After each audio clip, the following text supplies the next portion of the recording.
He is Mike Mayock to preview the NFL Draft Round 1 tomorrow right here on your official home of America's team. Good morning, Mike. How are you? Thanks for joining us. My pleasure. How you guys doing?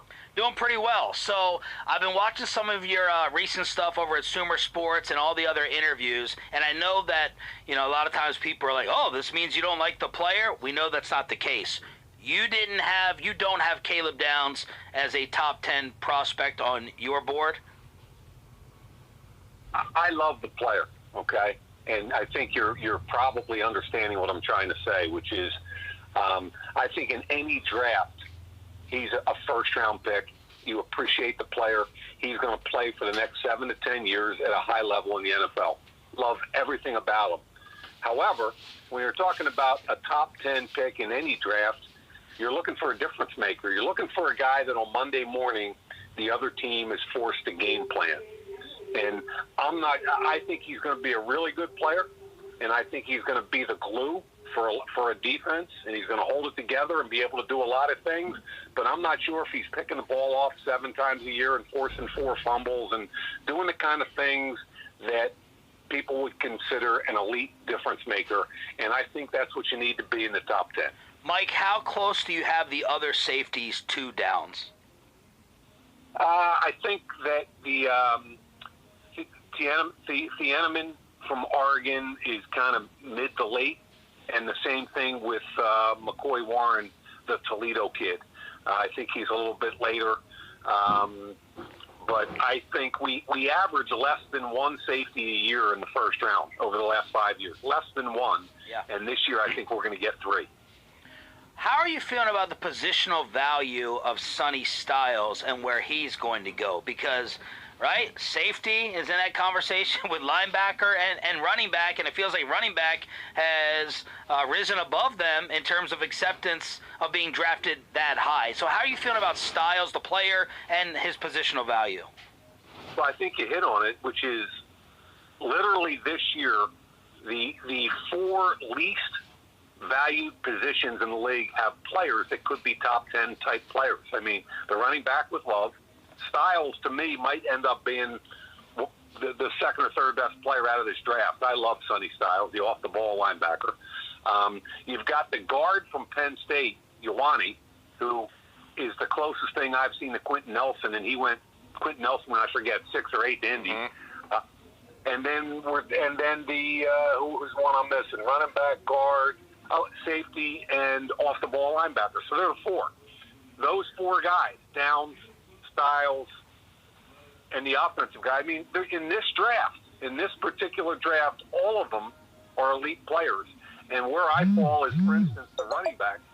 I mean, if you think Jeremiah Love is going to do the same things in the NFL that Jahmyr Gibbs or Bijan Robinson does, you take him. Forget about all the other conversations. He's that good. If you believe that, he can change your offense.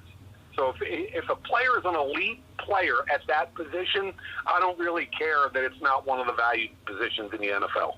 Mike Mayock joining us here at 105 through the Fan. Does it matter where you are as an organization in terms of like your window of drafting a player from one of these non-premium positions? Like if you're close to winning now and you just happen to be up there, take him. But if you're like Tennessee or Arizona, you're far away, that you would shy away from that. Yeah, it's a good question, and the analytics guys would tell you that. They would tell you, look what happened with Ashton Genty last year with the Raiders. He went 6th overall as a running back, and they would say, hey, that already, his pay scale already puts him at like 5th, 6th, 7th amongst all the running backs in the league, and literally they're not going to be good enough for him to add value. Does that make sense? Mm-hmm.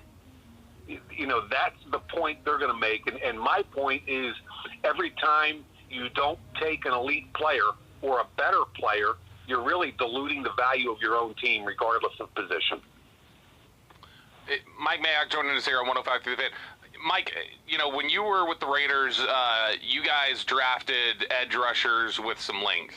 Like Max Crosby, maybe his arms weren't quite as long, but his wingspan was on the higher end. How do you approach an edge rusher like Bain, who we've never seen anybody with arm length like that, and how much of a problem do you think it would be? How would you approach him if you were running a draft room right now, and how you guys would have him on the board? Yeah, I think the most important thing is alignment within your building.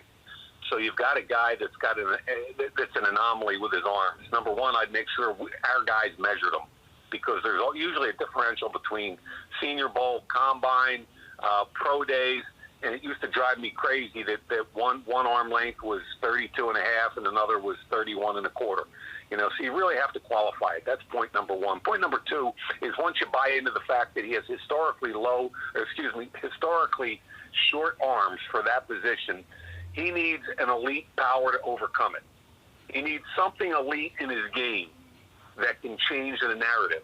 And what this kid does have is power. He has to have an ability to get into an offensive tackle's chest, because if that tackle just keeps punching him wide, he's not going to get to a quarterback. So he's got to have an elite power quotient, and this kid does. So I think what you do is you sit down in your building with your head coach, your defensive coordinator, and your scouts, and you work through, okay, how do we see this kid? Can he overcome that? Are there other players that have? How have they done it? And if so, what's our plan to develop him? Are we going to kick him inside in sub packages on third down, get him up against the shorter arm centers and guards? How are we going to play this kid? And I think it's important that the entire building is on the plan, and that day one, once he gets to camp, you're going to implement that plan. How do you end up approaching somebody like Arvell Reese, where, you're looking at him and you go, linebacker tape is really good, but the skill set definitely looks like it could be an NFL edge rusher, but that is a projection since he wasn't asked to do that consistently at Ohio State. How do you view Reese? Do you view him as full-time NFL linebacker with some rush capability, or is that an edge rusher to you? Yeah, I think he's rare, and I think you look at him like, worst-case scenario, he's an all-pro off-the-ball linebacker. And best-case scenario, because of what's happening with NFL defenses and sub-packages these days, he becomes a joker, meaning you can move him anywhere, and that's what Ohio State did.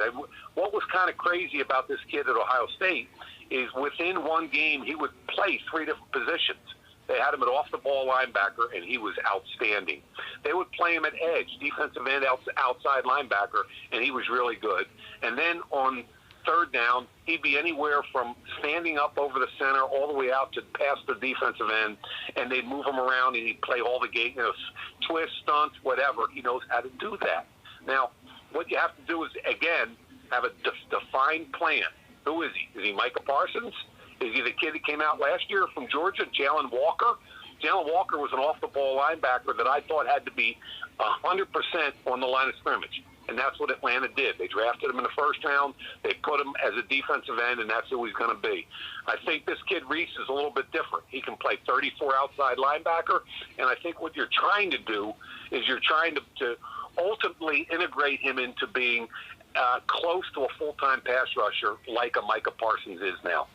Mike, when you're putting your final board together, what do you do with a player like Jermon McCoy, the corner from Tennessee, whose tape 2 years ago is outstanding, but then he doesn't play a year due to the injury, and then depending on your medical staff, might have to have another surgery on that knee?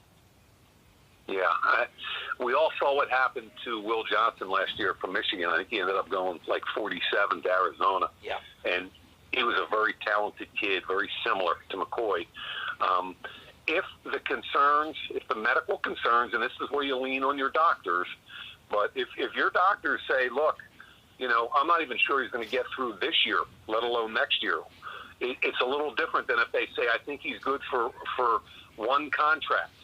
Then you say, okay, are we good with getting a first-round pick for only one contract? And then we're going to deal with a corner with bulky knees.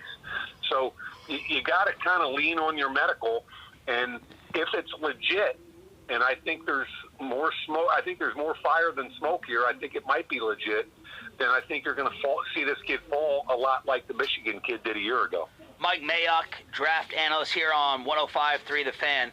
Obviously, corner is a very much discussed position for the Cowboys.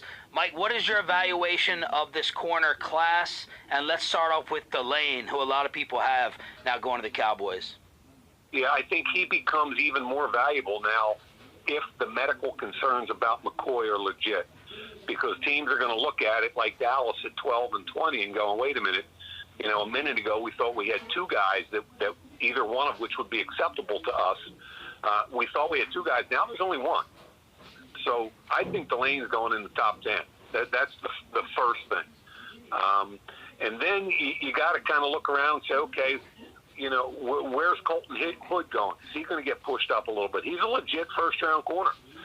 Avion Terrell from Clemson, everybody publicly is kind of off him a little bit because he supposedly ran 4.6, and I kind of laughed because I watched the tape, and he can play. He can flat out play. He can run also. I've confirmed with some people around the league that they think he can run also. I think Terrell's going to go, and I think also the kid from South Carolina and the kid from San Diego. Yeah, Cisse, and then the kid I really like that I think is going to get into the 20s is a San Diego State kid.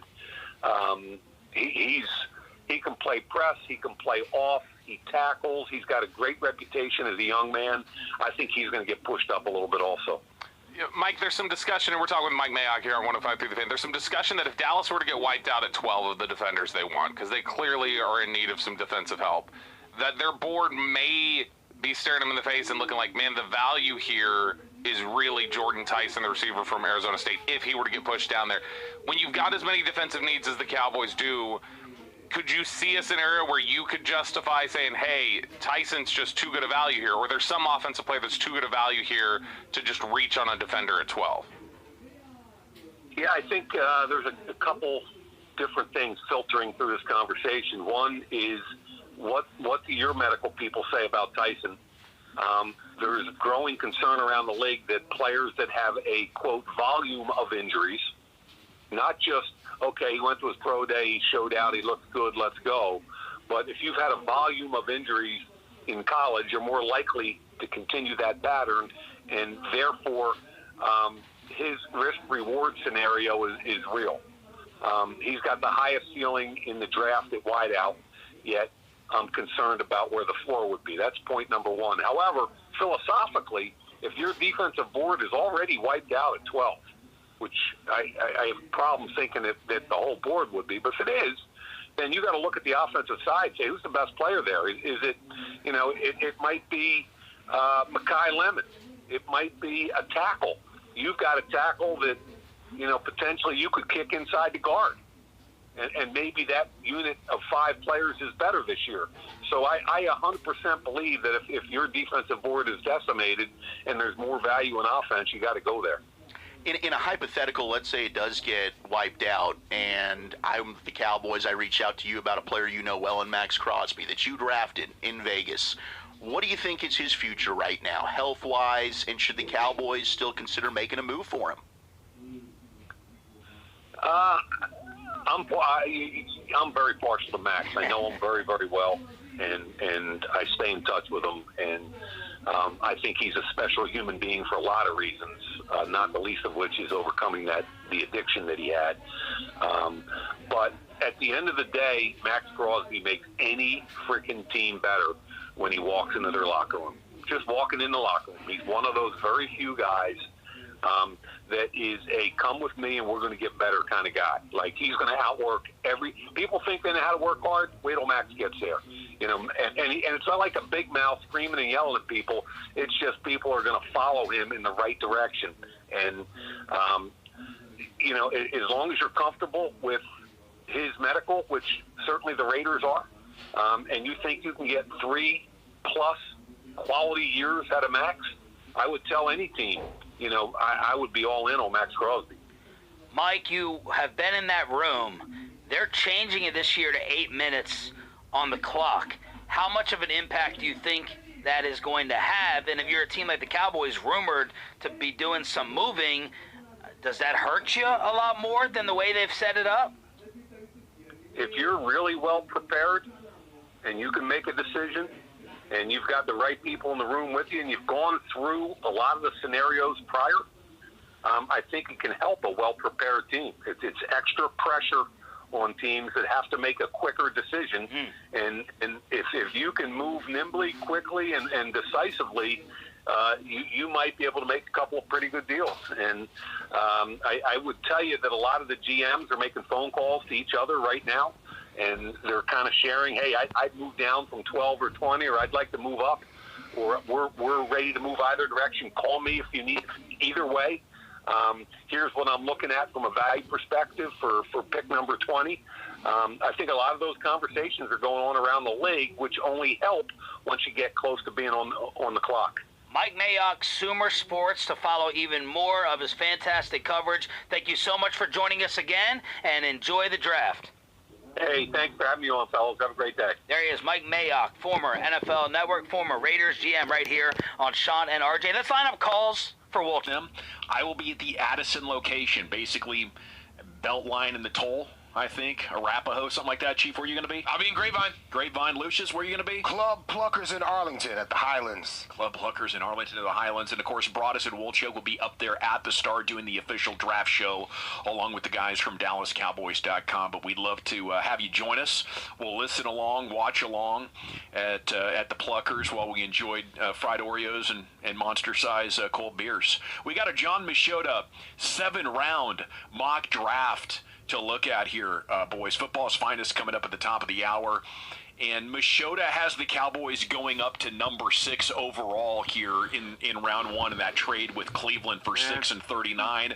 Brian, you opened the show today saying you didn't think that was going to happen. I don't think so. Do you think the Cowboys don't want to or Cleveland doesn't want to? I think Dallas would like to read and see what happens in front of them, but I think they're more comfortable standing there at 12 and 20 and making a pick. I think they want to pick 2 players there, and whatever players available at that spot, they're okay with it. Do you think they would disagree with maybe our idea that moving down from 20 to 39 isn't that big of a drop? I think they want to just pick the player there. I think Yeah. I think they honestly have somebody in mind there at 20. Yeah. Where we're kind of like a little bit chaotic and thinking like, well, they could go. Go be aggressive. Go get your guy. Yeah, I think they have somebody in mind they would like to take at 20. I think they're okay with that. Sonny Styles, a fairly polarizing player, I think, for some people. But I think publicly, ever since the Combine happened, he has just been skyrocketing up.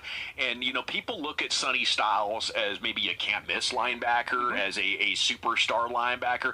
I don't know what kind of a floor and a ceiling you guys would anticipate, but Machota links to Dane Brugler in The Athletic, his quick write-up, the freaky height and the weight and the speed and all that, processes quickly, delivers pop at contact as a downhill player, rarely misses tackles.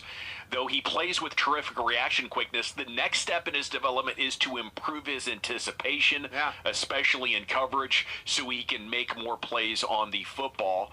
I mean, what do you think about what his limitations are and how much he'd help the Cowboys here in 2026? Yeah, I mean, I think the big area that you saw him improve throughout the season was second-level blocks. Like, if a lineman's able to get to the second level on him, how does he disengage? How is he able to avoid the trash? Like, we talked about Jimmy Roller earlier from Michigan, and he does an excellent job of evading blocks. Then Sonny Styles, you saw it kind of click for him and improve throughout the season, which is why I think he's an ascending player that's only going to get better.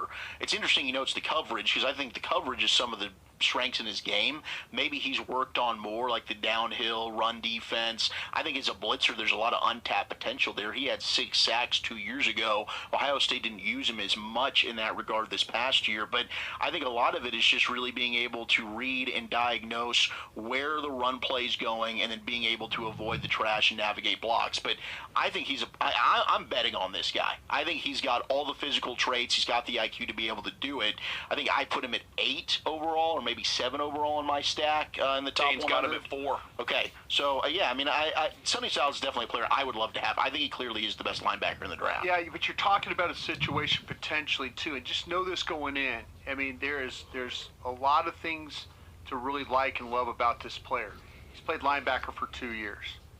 That's the thing. I mean, if you're gonna put him in a situation, and man, we were talking about Donovan Ezraku last year, and I was sitting there going, the learning curve, not as steep, all these things. Just know that this guy has played linebacker for 2 years. He was a converted safety. The measurables, the testing, everything about it. I think there's some legitimate questions about the football, some of the things that happened to him on the field when it comes to, I think you can move him. I think you can misdirect him. I think his eyes sometimes fail him, but maybe that's because he hasn't played the position for a long time. Yeah. Just know when you draft him, there might be some learning curve issues that you're going to have to deal with. And if you're totally comfortable with that, then by all means, go for it. But I will say this isn't one of these guys that's played 4 years at Ohio State at a position, and every year we've seen him grow and grow and grow. Like, we'll know, like Smith, the wide receiver from Ohio State, we saw him his first year, second year, third. We see that growth as a player, and he's played the position. Where Styles is different is the fact that he's only done this for 2 years. The upside, all those things could be huge. Just know that if you get him and he doesn't look instinctive and he doesn't look aware, that might be him trying to learn the position. If you could take two players and combine them, do you think we'd have the perfect linebacker ever if we had Sonny Styles physically with C.J. Allen's history of starting from day one and being like a thoroughbred IQ linebacker guy? If you could just morph those two guys together, we could talk about the perfect linebacker. If you gave me the awareness of Rodriguez from Texas Tech. Yeah. Okay, yeah, there you go. Sorry, Wolchuk, I discredited your guy. Okay, it's all right. If you give me the awareness, I mean, if you give me somebody that has played the position and has seen blocking schemes, I think some of the things that he struggled with early in the campaign was because he hadn't seen a lot of it. For sure. He hadn't seen. And it's fair to say that by the final game to the first game, he got better? Yeah, 100%. That's good. But all of a sudden you see down blocks and you're playing the down block and all of a sudden, oh, wait, they're pulling somebody or they're trapping me or they're sending, we're giving jet sweep, orbit motions, things like that. These are things he's seeing. And it's going to take a little time. Do you think with the way offenses play now, is it more mentally taxing to play linebacker in this day and age than what it was maybe in the early 2000s or like in the 90s, or really just the route time in football? Just with all the eye candy and the movement, you see the lineman misdirection. Usually it was like when you see a lineman pull to the left, that's where the ball's going. Yeah. Now it's like not 100% of the time. It used to be like you have a key. Yeah. And it's going to take you to the ball. And now it feels like, holy crap, bro. There's 9 different things that can happen on this play. Like being a linebacker today, just from my vantage point, gosh, it feels like it's way more of they're trying to confuse you. See, like the Swessinger, the kid that came out of UCLA last year, and the reason why I think he had success is you watch him at UCLA, and Zach, please chime in. Undersized guy, but played with tremendous instinct and awareness. Yeah, he did. Absolutely. He was like, okay, I'm reading blocks. Boom, knife it. Oh, the ball's going outside. I got to beat it to the outside. One step ahead. Yeah, sometimes when you're undersized or you're small, you have to have the superpower of mental capacity of, okay, this is what they're trying to do to me. And maybe it's one of those things where you study and you prep. Right. Sean Lee, Leighton Vander Esch, Dat Wynn, Dexter Coakley. The linebackers that have played here that have had success have been really good readers and been really the instincts to make plays because they're a step ahead. This is where I think Styles is just a little bit lacking, is he doesn't have that kind of experience yet, and he will. He'll get it. The more he plays, the better he'll play.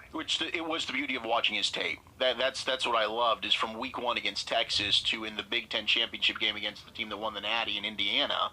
Yeah, that was his best performance. Yeah, and I think experience is incredible, and you can't buy it and you can't train for it, but it doesn't always fix the issue.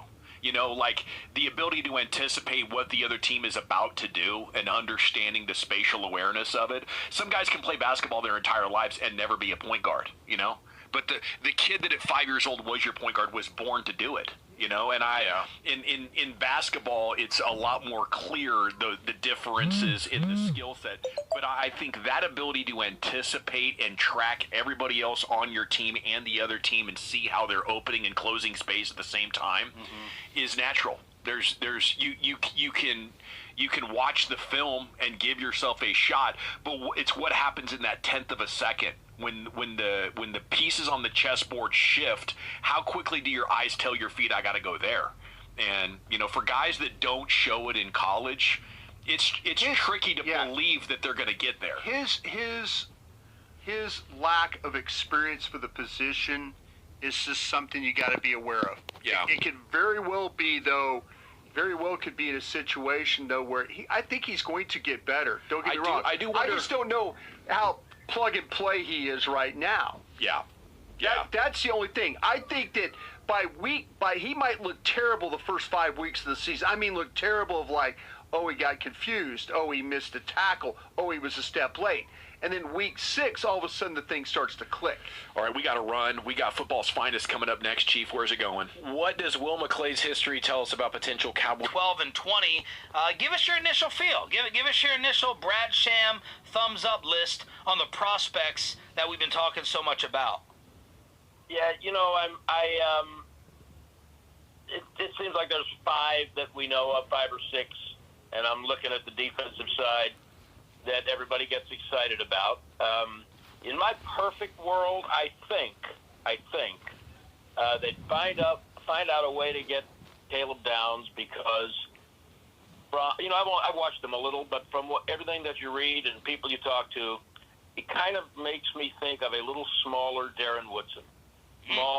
Smaller, but smart, intense leader, and will do everything. Remember how Woody started? I mean, he came in he was a linebacker, and he played in the slot. Nobody like him had ever played in the slot. Well, this is what this guy does, everything, and it's what's between his ears, and it's the leadership. So this guy can run your defense for a long time, and then in my perfect world, having gotten him, they would get Jacob Rodriguez, who I absolutely love, and I wouldn't be afraid to take him at 20, even though most of the draft, the mocks and everything, Sean, say that's too high.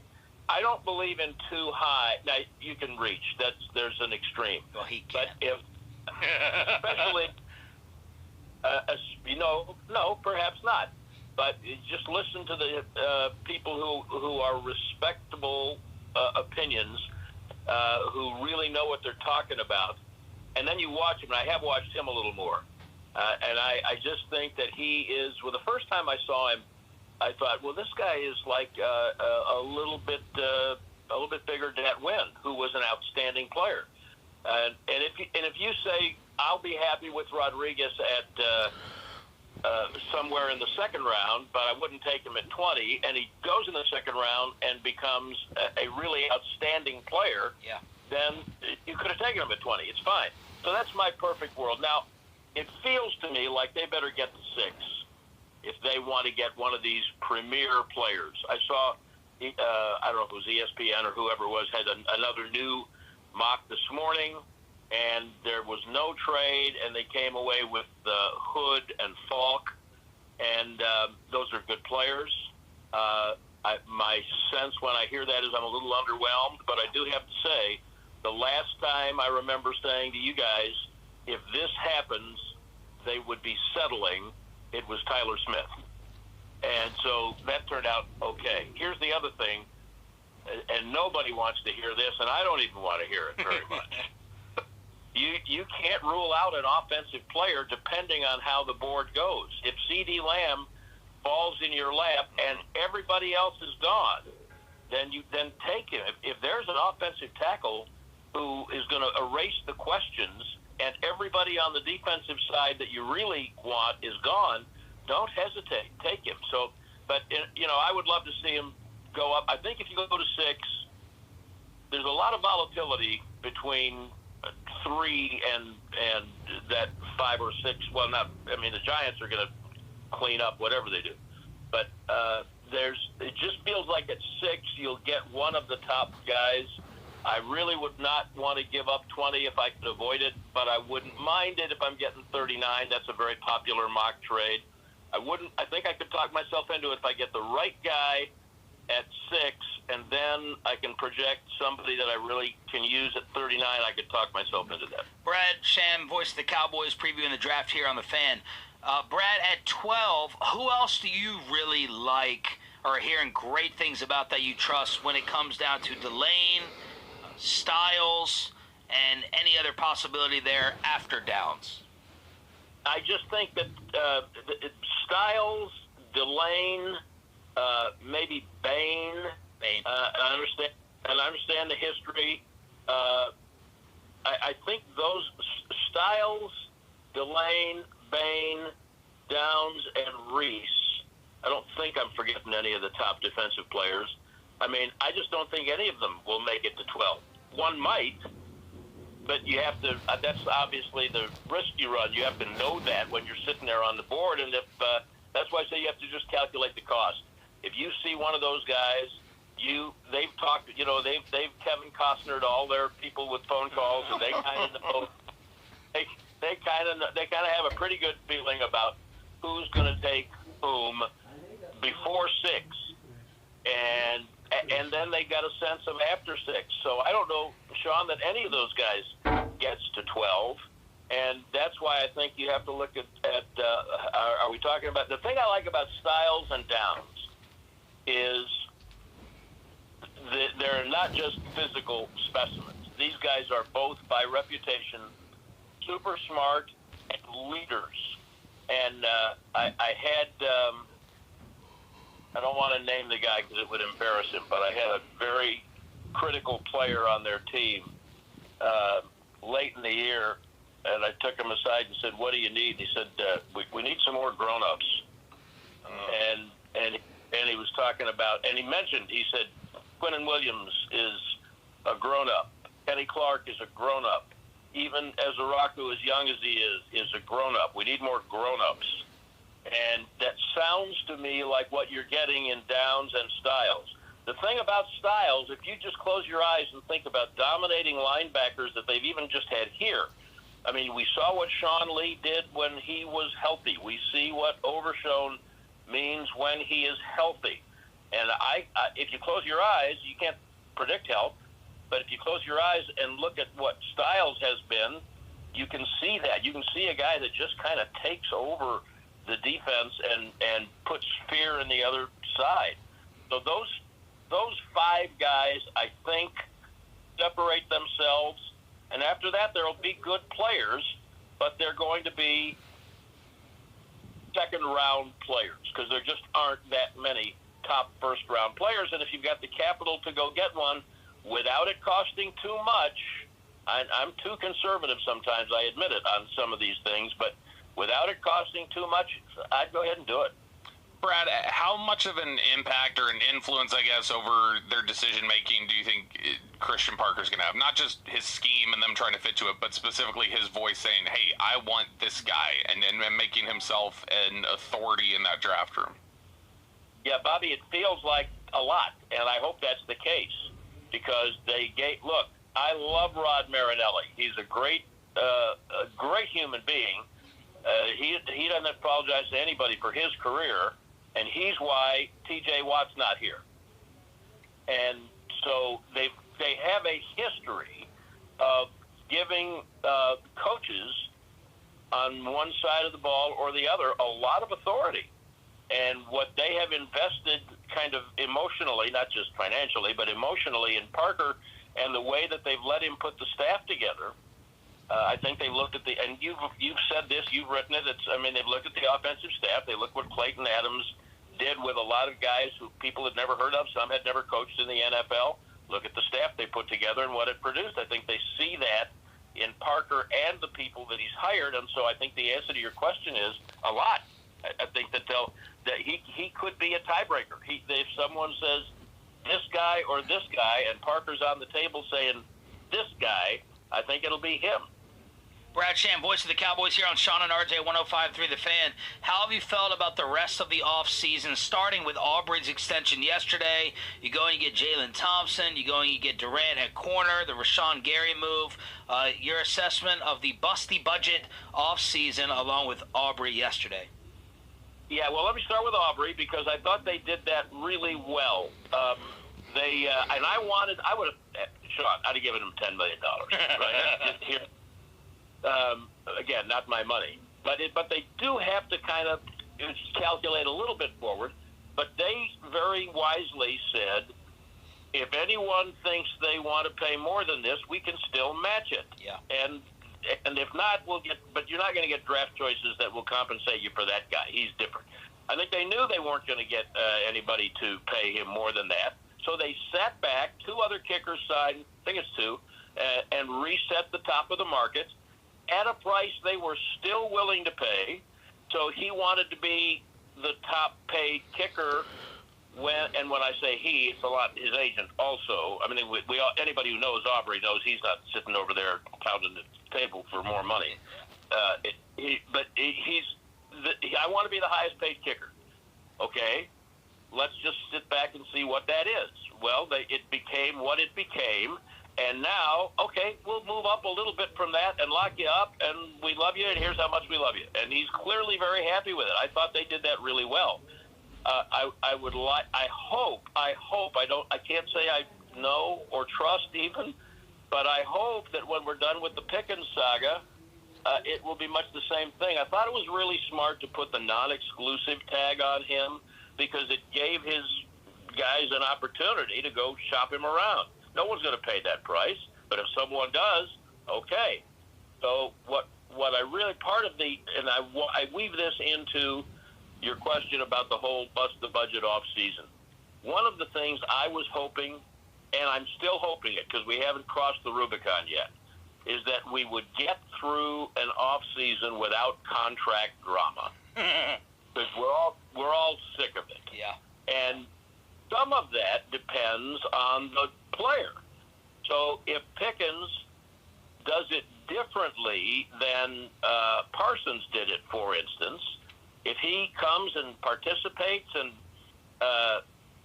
if he wants to sit out a couple OTAs, I don't care. But if he's in minicamp and he is participating and he's on the field in training camp, then I will say that they handled it well.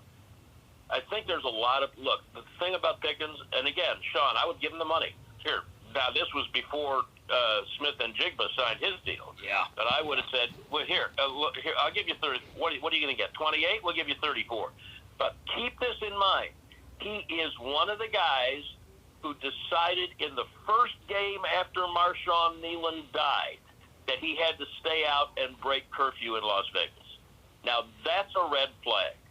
And you live with red flags, but when you're starting to throw huge money, like a 10% of your payroll kind of money at a guy, then you have to examine that behavior. That, to me, is a legitimate reason to take a deep breath and say, hold on, show me another season of good behavior. And well, he's going to miss meetings. He's going to sleep late. That's who he is. A lot of guys are like that, and they're great players, and he's a great player. I want another off season without that kind of thing. I want a good behavior. I want a full season showing me who you are before I give you that kind of money. Might it cost them more? Yeah, it might cost them more, but it's a little bit risky. But that's what I'm hoping for Pickens. The rest of it, I give them high marks, for really trying with Crosby and with the linebackers who wound up going to Raiders. Las Vegas. Yeah. And it turned out that so we got 2 or 3 guys who have played together in college, and they wanted to go play together. And okay, that's fine. That's a hard one to beat, and it's a fair thing to say. Try isn't good. Do is good. And so you tried to get them, and you didn't get them, then you failed. That's a fair thing to say. On the other hand, you still have to be smart about it. I think what they did in the secondary, all those guys they signed in the secondary, I don't know how good they'll be, but I don't think any of us would dispute that they are light years ahead of where they were last year. They went to Oxnard with 4 of their identifiable top 5 corners physically unavailable until I don't know when. And that was a disaster. And we knew that was going to be a disaster. And so they have addressed that part of it. And would you like 2 more pass rushers? Absolutely. And that's why I wouldn't be afraid to take a chance on Bain, despite his short arms and the accident and all of that. I think he's a difference maker from what I've seen, what my eyes have seen. Now, there can be some other guys who will pop up. And by the way, parenthetically, I really dislike the term edge rusher because what you want is a defensive end. You got to stop the run. You got to hold the edge on the run also. So if all the guy can do is pass rush, there can be a spot for him, and he's James Houston. And then he can play on special teams, but he's not going to play 35 snaps a game and be a guy who week in and week out is going to make a difference at the end of the game. So would you like some more of that? Yep, sure would. And there might be some guys on Friday and Saturday who jump up. Don't forget, Prescott's a 4th-round pick. Witten's a 3rd-round pick. That, there's guys who are undrafted free agents. We because it's the nature of the beast, we focus on the 1st round. But clearly they need more at linebacker, and probably at least one more, maybe 2 defensive ends for them to get to be where they'd really like to be. Are they better than they were a year ago? Yeah, I think they're better. I think they're better. Are they better enough? The only thing that gives me a little pause is we presume that the offense will be what it was. And a lot can happen. Give me tackles. Give me Pickens in the right frame of mind. Everything's got to go right for the offense to be as good as it was last year. If it is, the defensive improvement, I would say, might, let's see what happens this weekend, might be enough to boost them up a little bit more to where they would say, yeah, they could make the playoffs, might win a game. To win 2 or 3 games, I still think there's some work to do. Absolutely fantastic. Thank you so much for the preview. Enjoy the show. Thanks, boys. Voice of the Cowboys, Brad Sham. Can RJ Consider an elite difference maker, and I think that's what you need to be in the top 10. Mike, how close do you have the other safeties to downs?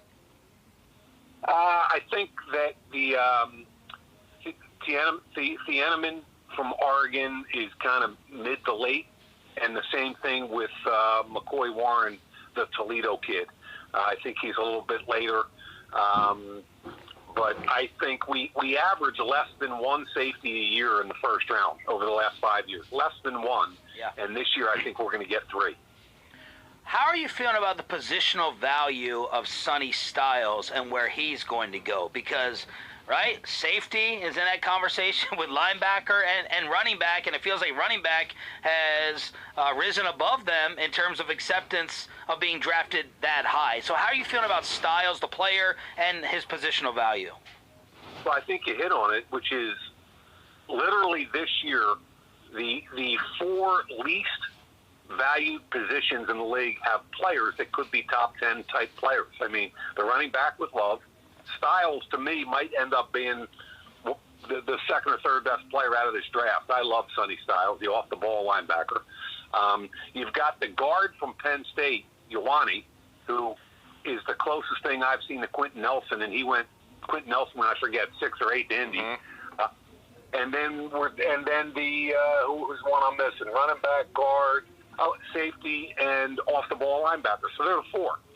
Those 4 guys, Downs, Styles, and the offensive guy. I mean, in this particular draft, all of them are elite players.